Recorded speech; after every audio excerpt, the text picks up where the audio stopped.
Heading into 2026, the Trump administration appears to only be getting started on its plans for overhauling the career civil service. Further changes for the federal workforce are on the horizon, and many of them are laid out in the goals of the new president's management agenda. Here with a look at what's ahead for federal employees is Federal News Network's Drew Friedman.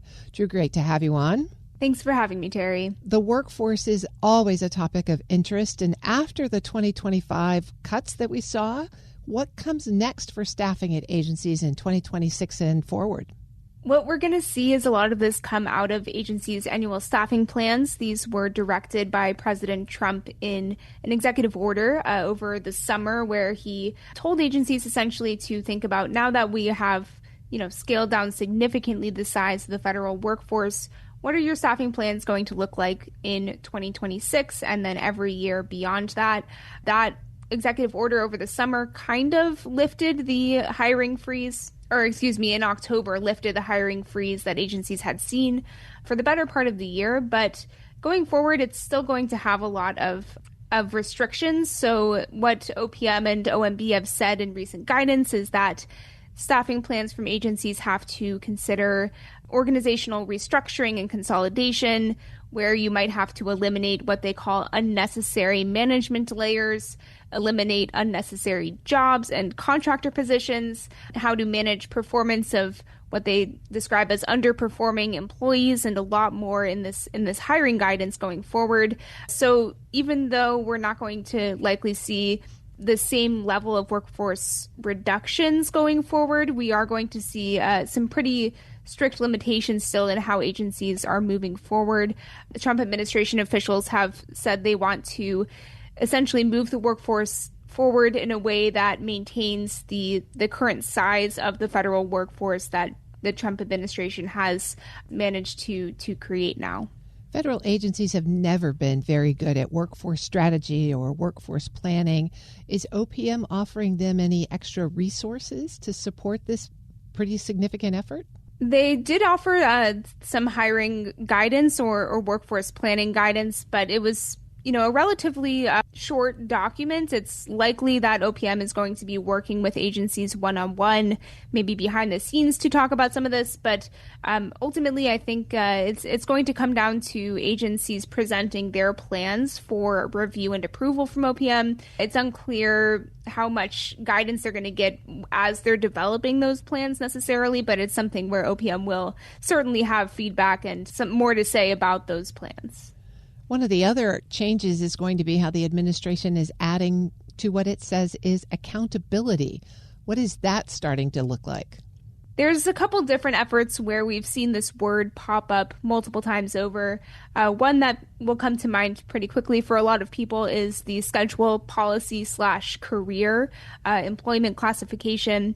It was previously known as Schedule F, and what this does is essentially take career members of the civil service and make them at-will employees if they are in policy influencing type positions.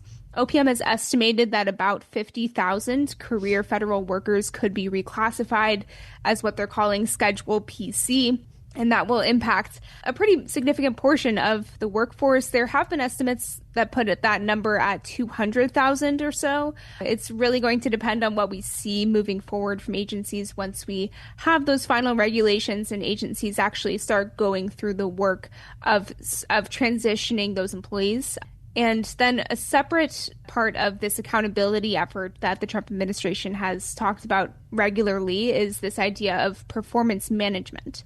A lot of Trump administration officials, including OPM Director Scott Cooper, have talked about how they want to completely change the performance management standards for the entire federal workforce. They say that far too many federal employees are considered high performers, and it's overinflating the performance rating system. So instead, they're going to set a lot stricter limitations on how many employees can be ranked at a level 4 or 5 out of 5 on their performance evaluations, and then encourage agencies and supervisors to rank a lot of employees in the lower 1 through 3 categories. They've also encouraged supervisors and agencies to think about, faster and stricter discipline for employees who might be performing poorly. So a lot of those changes have been topics of discussion over the last year, but it's something I think into 2026 we're going to see actually start to play out most likely as those regulations move forward. There's also a term of HR art that's been talked about a lot by this administration, the focus on merit in federal hiring from the Trump administration. What is the merit application going to look like in 2026? One part of that I think has caught a lot of people's attention was these essay questions that are appearing on USA Jobs and a lot of job applications. So now anyone who is interested in joining the federal workforce and applying for a new position has to fill out questions on what is their favorite executive order and how they're going to fulfill President Trump's goals of efficiency. So there seems to be this move, at least in that regard, toward bringing federal employees and those who are interested in joining the civil service more in line with what the president is trying to accomplish and presidential priorities, as they've said multiple times over.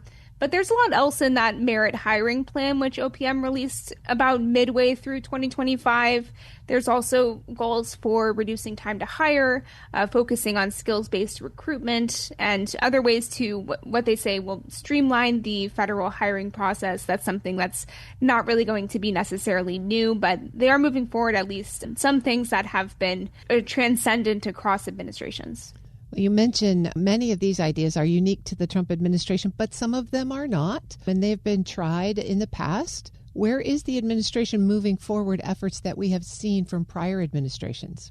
So one thing that came up more recently was OPM's new Tech Force recruitment initiative. This is something that they announced just at the end of 2025, and it talks a lot about trying to hire more technology expertise into government, like AI, software development, data scientists.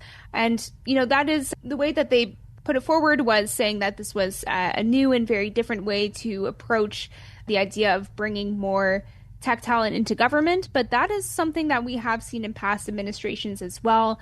The Biden administration and the Obama administration and the first Trump administration all had very similar efforts to bring in more tech expertise in these temporary roles, usually for a year or two, to try to jumpstart some agencies who are trying to work on modernization efforts. So that's just one specific example, but more broadly, there's also, as I mentioned, the skills-based hiring, sharing certificates, so trying to change the hiring process itself. Just a lot of ways that they're building on things that have been talked about for many years already.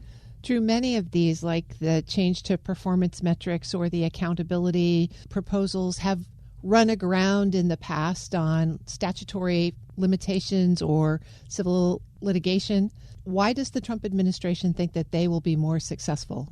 That is not entirely clear, but one way that they have generally tried to set out to change these things going forward is by moving them through the regulatory process and trying to change the regulations around performance management.